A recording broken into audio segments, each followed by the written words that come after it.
বকেয়া বেতন ও বোনাস পরিশোধের দাবিতে সচিবালয় অভিমুখে পোশাক শ্রমিকদের মিছিলে লাঠি পেটা করেছে পুলিশ। মঙ্গলবার বেলা 12টার দিকে শ্রমিকরা শ্রম ভবনের সামনে থেকে মিছিল নিয়ে সচিবালয়ের দিকে যাওয়ার সময় প্রেস ক্লাবের সামনে এই ঘটনা ঘটে। এই ঘটনায় 29 জনেরও বেশি শ্রমিক ও 3 পুলিশ আহত হয়েছে।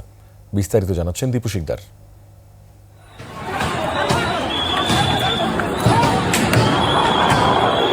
ঈদের আগে বকেয়া বেতন, বোনাস ও অন্যান্য পাওনা পরিশোধের দাবিতে টানা 3 দিন ধরে রাজধানীর বিজয়নগরে শ্রম ভবনের সামনে অবস্থান কর্মসূচি চালিয়ে যাচ্ছেন গার্মেন্টস শ্রমিকরা।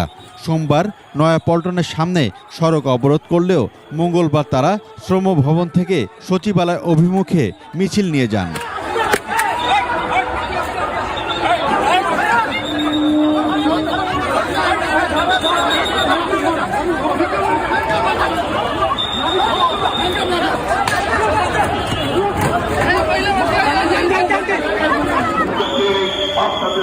পুলিশ বিজয়নগরেই বাধা দেওয়ার চেষ্টা করলেও সেই বাধা উপেক্ষা করে শ্রমিকরা এগিয়ে যান।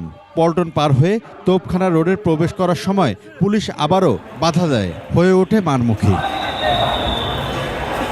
এ সময় শ্রমিকরা ক্ষিপ্ত হয়ে উঠলে পুলিশ ধাওয়া দেয়। শ্রমিকরা ও পুলিশের উপর ইট পাটকেল নিক্ষেপ করেন। জেনেক্সে শিফট করো, লাইফকে লিফট করো। সংঘর্ষ চলাকালে বিক্ষুব্ধ শ্রমিকরা পুলিশের একটি গাড়ি ভাঙচুর করেন।